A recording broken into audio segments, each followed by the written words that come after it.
From the period 2012 से 16.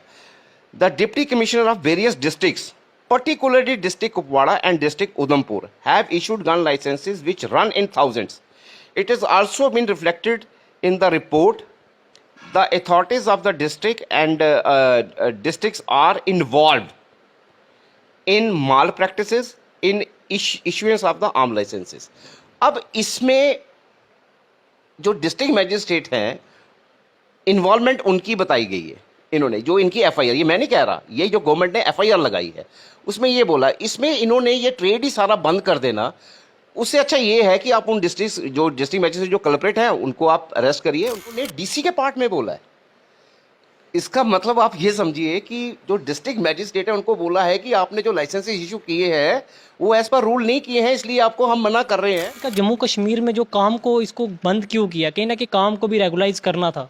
Exactly मैंने इस बारे में प्रधानमंत्री जी को भी लिखा है. मैंने कहा इंस्टेड ऑफ, तो एक लाइसेंसिंग अथॉरिटी दूसरी लाइसेंसिंग अथॉरिटी को ऑर्डर नहीं कर सकता कि तू ये काम ना करे.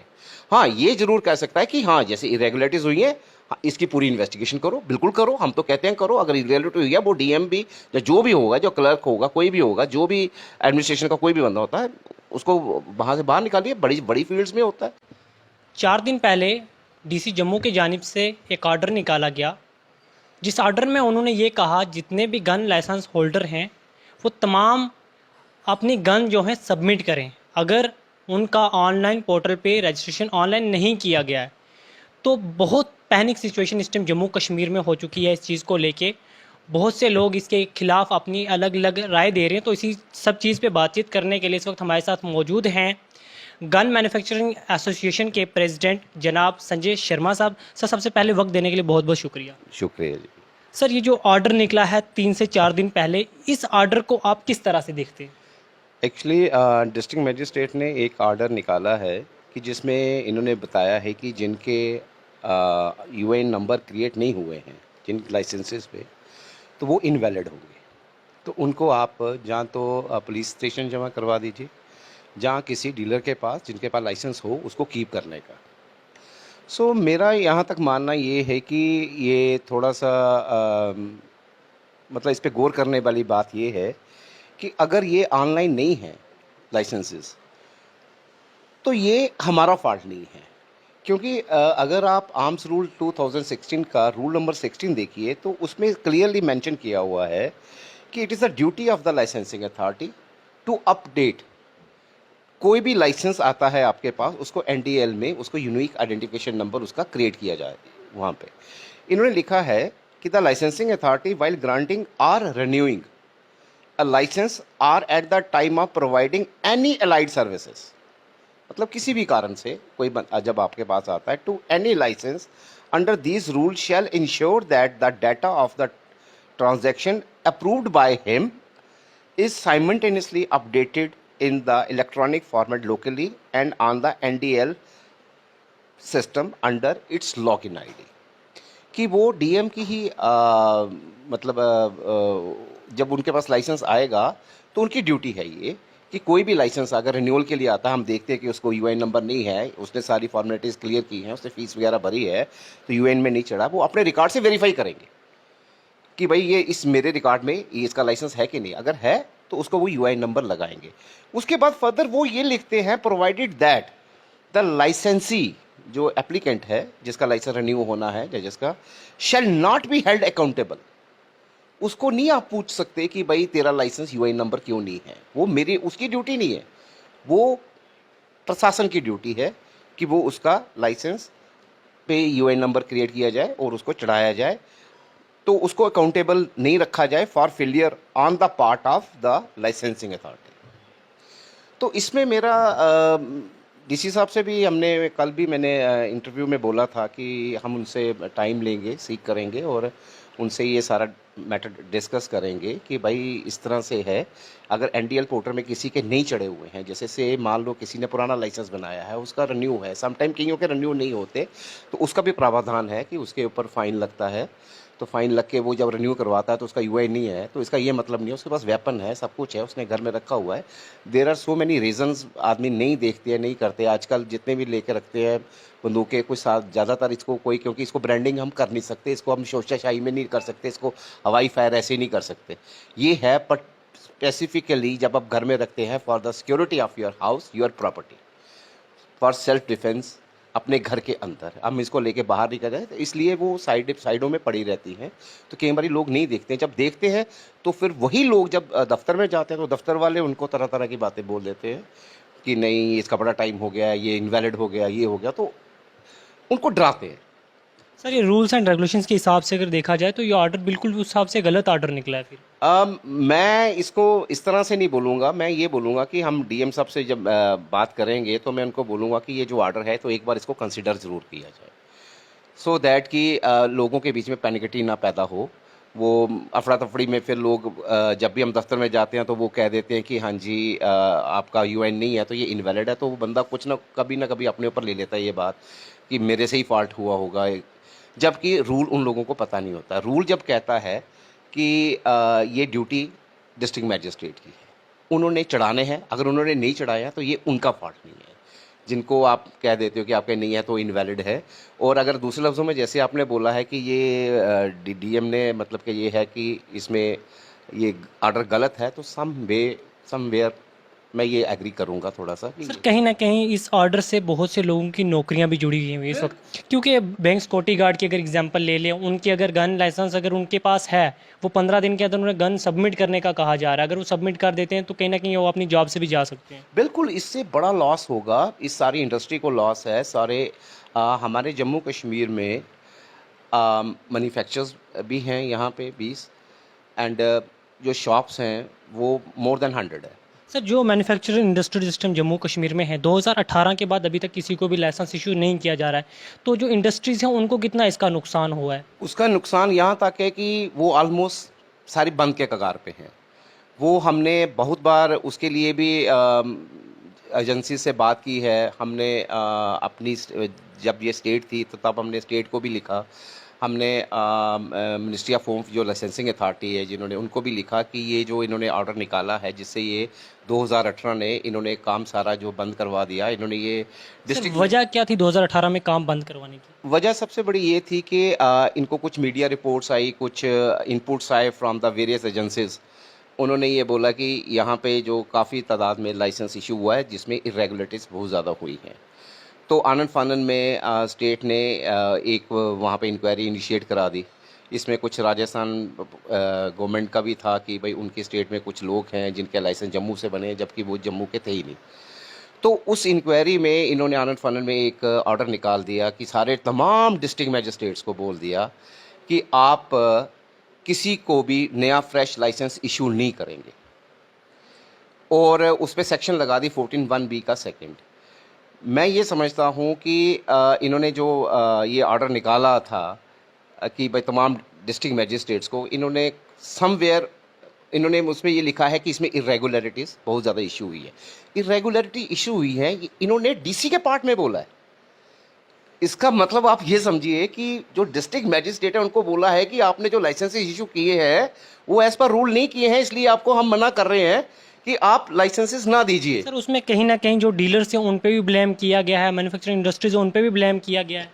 देखिए, अगर उसके लिए अगर मैं आपको ये बोलूँ, हाँ ये बिल्कुल आपको ठीक है, क्योंकि ये सारे सिनेरियो जितना भी ये एपिसोड हुआ है इसमें कहीं ना कहीं इसमें ना यू टर्न भी बहुत ज़्यादा लिए गए हैं।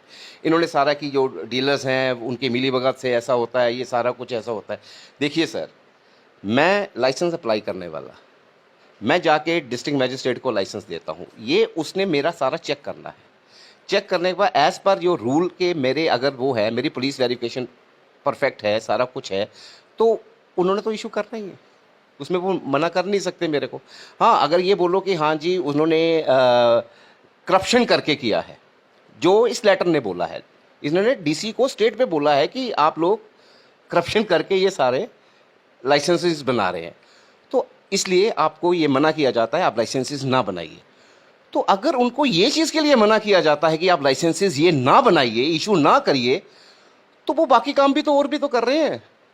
सर 600 के करीब इस वक्त नई इंडस्ट्रीज जो इंडिया में आई हैं उसमें अगर बात की जाए 129 के करीब अप्रॉक्सीमेटली इंडस्ट्रीज गन्स मैन्युफैक्चरिंग की है, लेकिन जो पहली इंडस्ट्रीज इस टाइम जम्मू कश्मीर में वही कहीं ना कहीं काफ़ी अरसे से बंद की हुई हैं, तो इसका कितना बड़ा इम्पैक्ट पड़ रहा है? इसका इतना ज़्यादा इम्पैक्ट है। सबसे पहले ये है कि हमारी जो ministry of home affair government of India है, हमारे प्रधानमंत्री जी ने मेक इन इंडिया प्रोग्राम में इन्होंने सबको एक बराबर किया है कि जिसने जो इंडस्ट्री लगाना चाहता है, इन्होंने इंडस्ट्री को बूस्ट करने के लिए जगह जगहों पे, आप हैरान हो जाएंगे इतनी गन मैन्युफैक्चरिंग इंडस्ट्रीज़ हिंदुस्तान में आई हैं कि वो इस प्रोग्राम को बढ़ावा दे रहे हैं।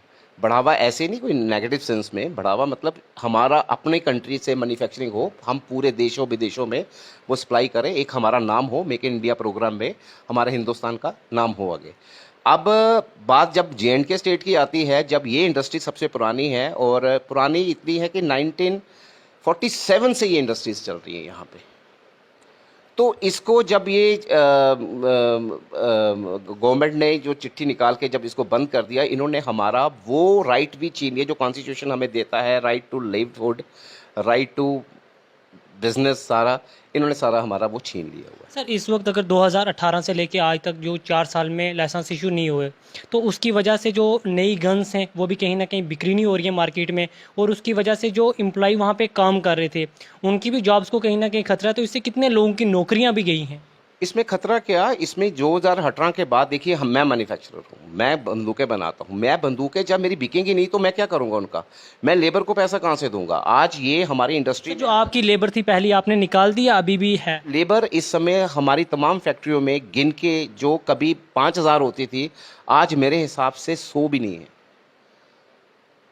तो वो सारी की सारी, क्योंकि काम ही सारा बंद है, जब काम सारा बंद है तो हमारे पास तो सर देखते हैं डिपार्टमेंट, बहुत से डिपार्टमेंट में करप्शन अक्सर चलती है, जब भी कहीं सीबीआई इंक्वायरी होती है तो लेकिन काम को बंद नहीं किया जा रहा, या आखिरकार जम्मू कश्मीर में जो काम को इसको बंद क्यों किया? कहीं ना कहीं काम को भी रेगुलाइज करना था। एग्जैक्टली मैंने इस बारे में प्रधानमंत्री जी को भी लिखा है। मैंने कहा इंस्टेड ऑफ इनको ये करने के लिए कि जैसे आर्म्स रूल फॉलो करके ही आप सारा का जो उसके नाम्स हैं उसके अकॉर्डिंगली दो, ना कि आप इसको ब्लैंकेटों में आ जाते हैं कि भाई इनका आपके यहाँ पे बड़ा इरेगुलरिटीज़ हुई हैं, इशू हुए हैं।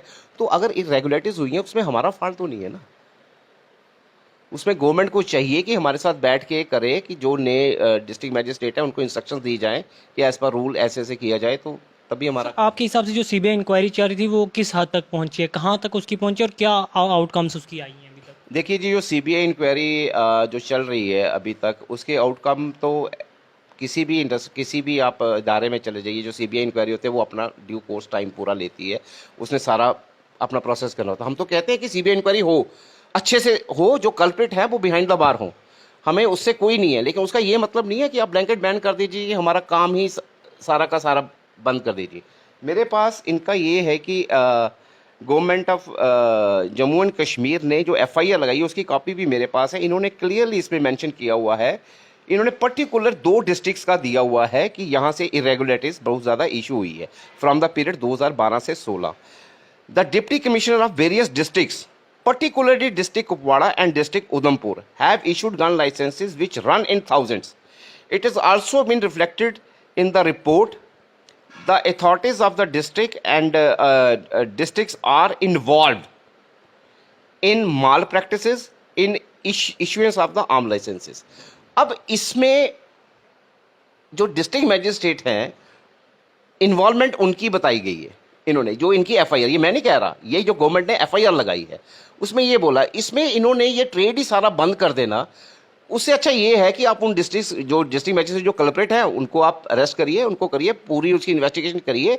तो गवर्नमेंट एक नया ऑर्डर निकालिए कि एज पर आर्म्स रूल 2016 के अकॉर्डिंगली आप सारा काम करिए, तो बड़ा स्मूथली ये चल सकता है। कोई एक और बात सुनने में आ रही है 2012 से 2016 के बीच में के जितने लाइसेंस थे वो रिन्यू नहीं हो रहे, तो उस हिसाब से कहीं ना कहीं वो भी आज इनवैलिड है। हाँ, इसमें क्या है कि मैं डीएम के उधर ऑफिस भी जाता रहता हूँ, तो जब भी कोई लोग आते हैं, बहुत से लोग आते हैं, उनके 2016 2012 से 2016 वो कहते हैं कि रिकॉर्ड सारा सीबीआई के पास है, तो जब तक वो वहाँ से नहीं आएगा तब तक हम उसको रिन्यू नहीं करेंगे। तो उसमें तो सर फिर उनसे पैसे ट्रेजरी डिपार्टमेंट ने तो पैसे भी ले लिए, यहाँ तक सुनने में आ उसमें रहा है। हाँ, वो लोग, उन लोगों को देखो जी, कानून कहता है कि आपने जब आपका लाइसेंस रिन्यूअल का टाइम आता है तो 60 डे प्रायर आपको उसकी फ़ी जमा करवानी है। मुझे नहीं पता मेरा लाइसेंस जेन्युइन है कि नहीं है, मेरा लाइसेंस जेन्युइन है, मैंने प्रॉपर तरीके से बनवाया हुआ है, लेकिन 2012 में बनाया या 2013 में बनाया हुआ है, तो मुझे पता है मेरा जेन्युइन है। लेकिन ये डिपार्टमेंट के पास जब मैं रिन्यूअल के लिए जाता हूँ, वो कहते हैं कि ये इनवैलिड है, क्योंकि ये सारा रिकॉर्ड आपका सीबीआई के पास है, तो सीबीआई जब उसे कुछ देगी नहीं हमें लिख के, तब तक हम इसको रिन्यू नहीं करेंगे। तो उससे उनमें पेनल्टी बड़ी ज़्यादा आ जाती है। और जिसके पास बंदूक पड़ी हुई है, घर में बंदूक पड़ी है और रिन्यू नहीं है, चाहे उसने फीस भी जमा करवाई है, लेकिन कल को एक पुलिस वाला आपके घर आता है कि आप अपना लाइसेंस बताइए, या डिस्ट्रिक्ट मैजिस्ट्रेट के कोई वहाँ से आते हैं कि ऑफिस से आते हैं कि आप अपना बताइए जी, आपका तो रिन्यू नहीं है, तो ये बंदूक आपके पास नहीं होनी, चाहे उसने फीस भी जमा करवा ली, लेकिन वो कहाँ जाए बंदा? वो बंदा तो परेशान हो जाता है। वो कई लोग तो ऐसे ही होते हैं, कहते हैं यार बंदूक ही भेज दो यार, हमने करना क्या है इसमें, ये बंदूक लेके हमने अपने लिए वो और मुसीबत डाल दी है।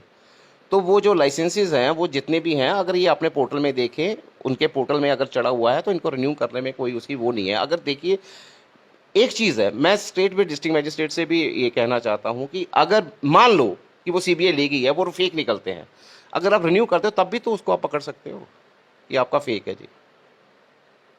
Sir at the end DM Jammu की बात करें या इंडियन गवर्नमेंट की बात करें, तो आपका क्या क्या अपील रहेगी गवर्नमेंट से? मेरी गवर्नमेंट से तो यही अपील है कि ये सारा मैटर है, इसको कंसिडर करिए, किसी की आप रोजी रोटी मत छीनिए।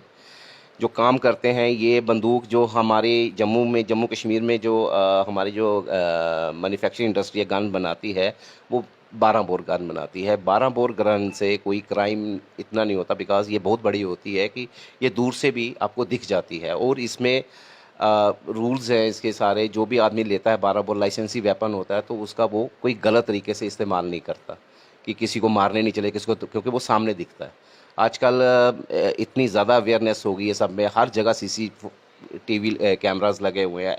कोई बंदूक इलीगली लेके जाए, वो वैसे ही पकड़ा जाता है वगैरह वगैरह। तो ये बंदूकें होती है, लोगों ने अपने घर की सिक्योरिटी और सेफ्टी के लिए रखी होती है। और ये 12 बोर कोई, ये क्योंकि इसको आप, एक होती है जैसे रिवॉल्वर पिस्टल है, उसका मैं मान सकता हूँ कि वो हाइड हो जाती है, तो उसको आप कहीं भी ले जाके कुछ भी कर सकते हो। लेकिन इसको कहाँ हाइड करोगे? ये तो आपसे भी लंबी होती है, तो इसको आपको कैरी करने में ही सबसे पहले 10 बार तो बंदा सोचता है कि मैं लेके जाऊं कि नहीं लेके जाऊं। तो इस बंदूक से, और उल्टा यही है कि जो आर्मी पर्सनल्स हैं, जो लोग हैं गरीब थोड़े से, वो ये बंदूक लेते हैं कि कल को हमें किसी बैंक के बाहर नौकरी मिल जाए, किसी इंस्टीट्यूशन के बाहर नौकरी मिल जाए, तो हमारा थोड़ा सा रोज़ी रोटी का वो चल रहा है। तो ये ओवरऑल ये है कि ये सबकी रोज़ी रोटी छीनी गई है। स्पेशली मैं पर्टिकुलरली बताऊँ, एक मैन्युफैक्चरर्स जो हमारे जम्मू एंड कश्मीर में हैं, उनका तो ये हालात कर दिए हैं कि हम तो कभी कभी ये कहते हैं कि हम जाएं तो जाएं कहाँ। मैंने जब इन्होंने ये 2018 में जब ये ऑर्डर निकाला, मैंने मिनिस्ट्री ऑफ होम अफेयर को तभी लिख दिया कि भाई ये इन्होंने टोटली आर्म्स एक्ट की वायलेशन की है, क्योंकि आर्म्स एक्ट कहीं भी ये इनको इनको वो देता ही नहीं है, हक ही नहीं देता कि आप ये वाली सेक्शन लगा के किसी को बैन कर सकते हो। उसका रीज़न बीइंग इज दिस कि जो एज पर आर्म्स रूल इसका शेड्यूल सेकंड है, उसमें लाइसेंसिंग अथॉरिटी एक डिस्ट्रिक्ट मैजिस्ट्रेट है, एक स्टेट गवर्नमेंट है। तो ये दोनों licensing authority ministry of home affair ने बनाए हैं, ना कि ये स्टेट ने नहीं बनाए हुए हैं। तो एक लाइसेंसिंग अथॉरिटी दूसरी लाइसेंसिंग अथॉरिटी को ऑर्डर नहीं कर सकता कि तू ये काम ना करे। हाँ, ये जरूर कह सकता है कि हाँ, जैसे इरेगुलरिटीज हुई हैं, हाँ, इसकी पूरी इन्वेस्टिगेशन करो, बिल्कुल करो, हम तो कहते हैं करो। अगर इरेगुलरिटी हुई है, वो डीएम भी या जो भी होगा, जो क्लर्क होगा, कोई भी होगा, जो भी एडमिनिस्ट्रेशन का कोई भी बंदा होता है, उसको वहाँ से बाहर निकालिए। बड़ी बड़ी फील्ड्स में होता है, हर जगह ऐसा होता है कि किसी ने कुछ इरेगुलरिटीज़ की हैं, कहीं पे कोई करप्शन की है, कहीं पे कोई वो कर दिया है, गबन किया है, कुछ किया, तो उसकी होती है इन्वेस्टिगेशन ना, तो उसको अंदर करिए, बात खत्म हो गई। जब नए आते हैं तो वो अच्छे अच्छे से काम करते हैं, कोई उनको ये नहीं कोई होता है कि भाई हाँ जी नहीं करना। और सबसे बड़ी बात ये है कि आप किसी को डिनाइल कर भी नहीं सकते कि अगर उसकी फॉर्मेलिटीज़ पूरी कंप्लीट हैं, सारा कुछ है और बिल्कुल वो सिटीज़न ऑफ इंडिया है, तो you can not refuse him. लेकिन चक्कर ये है कि हमारी सुनवाई जो प्रशासन है वो उस ढंग से लेता भी नहीं है। जब भी उनसे के पास मिलने जाओ, वो तो सीधी सीधी हाथ खड़ा कर देते हैं कि नहीं जी, सीबीआई इंक्वायरी हो रही है, तो हम इसमें कोई इनिशिएट नहीं कर सकते। उसमें इनिशिएट फिर आ जाके फिर कोर्ट का ही सहारा होता है। तो कोर्ट में भी हम गए हैं, तो कोर्ट का भी अभी कोई डिसीजन अभी आया नहीं है, क्योंकि उसमें भी जो जम्मू कश्मीर की जो स्टेट है, इसने अपने ऑब्जेक्शंस आज तक फाइल नहीं किए हुए। ऑब्जेक्शन कहाँ से फाइल करेंगे, क्या फाइल करेंगे उसमें? इनके पास ऑब्जेक्शंस है ही नहीं उसके लिए, क्योंकि एक चीज़ जो इलीगल की है, जो वायलेशन की है, उसका क्या जवाब देंगे? अब 14(1)(b) का पार्ट सेकंड का मैं आपको ये बताता हूँ, उसका मतलब ये होता है कि if a person is not, एक सेकेंड सर, एक जो पर्सन है आप उसको डिनाइल कर सकते हो जो public peace and public security के लिए डेंजर हो, कि not fit for public peace and public security के लिए, तो उसको आप लाइसेंस नहीं दो। तो इसका मतलब है कि इन्होंने पूरे पूरे जम्मू कश्मीर को, यहाँ के लोगों को जो लाइसेंस के लिए अप्लाई करेगा उसके लिए कह दिया है कि तू पब्लिक पीस और पब्लिक सेफ्टी के लिए you are not a fit person, इसलिए हम आपको लाइसेंस नहीं देंगे। उसमें ये लोग भी आते हैं, administration himself comes under that, कि अगर मैं एक अच्छा ओहदेदार हूँ और मैं अपने डीएम को बोलूँ कि भाई मेरा लाइसेंस बनाना है, वो उस पर लिखेगा नहीं you are not fit for the public peace and public safety. और मेरे पास चेन्नई हाई कोर्ट की भी एक जजमेंट है, उसमें कोर्ट ने लिखा हुआ है public peace and public safety does not mean कि for disturbance for a few people, it means the public at large, जो आप तमाम लोगों के लिए आप खतरा हो। और आपको एक ओहदेदार बंदा जब अप्लाई के लिए बोलता है डीएम को, डीएम बोलेगा कि भाई तू खतरा है पूरे समाज के लिए, तो इसका मतलब क्या है कि वो फिर उस चेयर में भी है, तो वो खतरा नहीं है। सिमिलरली ऐसे ही मैं कहता हूं कि डीएम्स को इन्होंने बोला है कि आपने नहीं इशू किया, जो मैंने सबसे पहले आपको बताया कि ये इशू इन्होंने रेज किया कि आपके पास मतलब कि इरेगुलरिटीज आपने की हैं उसमें बहुत ज़्यादा, तो इसके लिए आप इशू ना करिए। तो डीएम दूसरे काम भी तो कर रहे हैं, क्या उसमें इरेगुलरिटीज नहीं होगी? बेटर ये होता कि उन जो है उनको आप साइड लाइन करिए, दूसरे नहीं रखिए, उनको एज पर आर्म्स रूल्स ये वाला है 2016 है, इसको कंप्लीटली फॉलो करो। अब तो सारा ये पोर्टल ऑनलाइन है, कोई इसमें कोई आप कोई चीज़ हाइड नहीं कर सकते, सारा कुछ लिखा जाता है। पुलिस वेरिफिकेशन रिपोर्ट आपको उस पर अपडेट करनी पड़ती है, एवरीथिंग उसका पूरा, उसका एड्रेस पूरा, उसका मोबाइल नंबर, उसका आधार, एवरीथिंग उसका होता है। तो फिर इरेगुलरिटीज़ कहाँ से होगी? अगर मैं जम्मू का हूँ तो मैं अपने डीएम के पास जाऊंगा तो वो मेरा पूरा एड्रेस वगैरह मैं सारा बायोडाटा तो लेके जाऊंगा ना उनके पास, तो फिर उसमें इरेगुलरिटीज कहाँ से हो जाएंगी?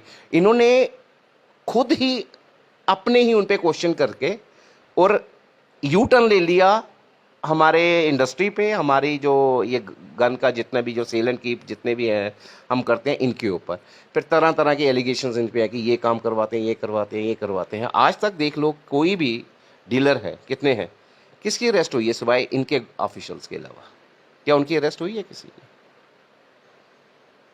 क्योंकि इरेगुलरिटी ये खुद कहते हैं, अपनी ही चिट्ठी में पढ़ते हैं कि आपने की है, तो फिर आपने की है तो उसका समाधान भी तो आप ही को करना है ना उसका। और मैं फिर भी अर्ज करूंगा अपनी गवर्नमेंट से भी कि भाई इस पे हमने, इसके लिए मैं गवर्नर साहब से खुद पर्सनली भी मिला हूं, हमने उनको अपना जो इश्यूज थे उनके रिगार्डिंग उनको अवगत कराया था, उन्होंने सारा पढ़ा था। और इतने अच्छे गवर्नर साहब हैं, उन्होंने, मैं पहली बार मैं देख के हैरान हो गया, उन्होंने पहले पूरी चिट्ठी पढ़ी हमारी, चिट्ठी पढ़ने में भी उनको, तो फिर मैं कहा सर इसमें कहता डोंट यू वरी, मैंने देख लिया है एंड आई डू समथिंग। उसके बाद फिर भी एक ये कोविड का टाइम चल रहा था, वैसे ही सारा किसी में जाने नहीं दिया जाता था, कुछ भी नहीं। उसके बाद मैंने इनको 2-3 बार चिट्ठियाँ भी लिखी, मैंने 2018 में लिखी, 2019 में लिखी, 2020 में लिखी अपनी स्टेट को। आज तक इन्होंने मुझे एक चिट्ठी का जवाब नहीं दिया कि भाई आपने उसमें, हमने ये उसमें किया है, हम उसमें नहीं कर सकते। क्योंकि ये गवर्नमेंट जो ऑफिसर्स होते हैं, जैसे डिस्ट्रिक्ट मजिस्ट्रेट कोई भी हमारे जितने भी हैं, इनकी ड्यूटी होती है कि हमें जो परेशानी है वो परेशानी आपने हल करना है जिस भी तरीके से हो। अगर जैसे कोई इरेगुलरिटीज़ हुई हैं, कुछ भी हुआ है, तो आप इरेगुलरिटीज़ ख़त्म करिए ना, तो दूसरे को हो रही है। हाँ, जिनके गलत बने हैं तो उनको खत्म करिए ना, उनके लाइसेंस को कैंसिल करिए, उनके बंदों को जो भी है उनके वेपन भी ले लीजिए, कोई उसमें इस बात के लिए किसी को कोई परेशानी नहीं होगी। लेकिन आप अगर स्ट्रेट वे ही उनको ये बात बोल दें, हाँ जी नहीं जी हम इशू ही नहीं करेंगे, इशू ही नहीं करेंगे। और ये वो इंडस्ट्री है हमारे जम्मू कश्मीर, कभी ये प्राउड इंडस्ट्री होती थी कि और कोई इंडस्ट्री यहाँ चलती नहीं थी, क्योंकि दिल्ली, पंजाब, ये सारी जगह से इनके रास्ते खुले होते थे, ये सारा ट्रेड वहाँ पे करते थे। सिर्फ एक गन मैन्युफैक्चरिंग इंडस्ट्री ऐसी थी जो जम्मू कश्मीर में थी, और ये काफ़ी रेवेन्यू इकट्ठा करती थी, क्योंकि पूरे हिंदुस्तान में और कहीं पे थी नहीं इतनी। तो यहीं से सारा माल बाहर जाता था। तो बाहर से फिर विद टाइम इसमें चेंजिंग आती रही, बड़ा कुछ कुछ। अब तो गवर्नमेंट ने तो इतना कर दिया कि बाहर इतने ज़्यादा लाइसेंसेस दे दिए, तो अब हमारा हमारा खुद की इंडस्ट्री का ये है कि हम जम्मू के अलावा बाहर कहीं बेच नहीं सकते। बाहर हमारा जा ही नहीं सकता, क्योंकि वहाँ ऑलरेडी काफ़ी इंडस्ट्रीज़ आ गई हैं। गवर्नमेंट इसको पुश कर रही है, इसको प्रोत्साहन कर रही है, इसको बढ़ावा दे रही है, लेकिन यहाँ की गवर्नमेंट ने हमें डाउन कर दिया ये 2018 से। तो नाजरीन, ये थे हमारे साथ संजय शर्मा जी। एक बार फिर से इनका हम शुक्रिया अदा करते हैं, इन्होंने अपना टाइम निकाला बातचीत करने के लिए। कहीं ना कहीं अगर इनडायरेक्टली या डायरेक्टली बात की जाए, इसका जितना भी इम्पैक्ट है वो गरीब आवाम के ऊपर जा रहा है। बहुत से लोगों की नौकरियां इससे ख़तरे में आ रही हैं, इंडस्ट्रीज़ पे बहुत ज़्यादा इफेक्ट पड़ रहा है। तो डीएम जम्मू को कहीं ना कहीं वापस से इस जो आर्डर उन्होंने निकाला इस पर कंसर्न करना चाहिए और देखना चाहिए कहीं ना कहीं ये रूल 16 के जो खिलाफ आर्डर तो नहीं है। तो दीजिए अपने मेज़बान शहराज को इजाज़त। खुदा हाफिज़।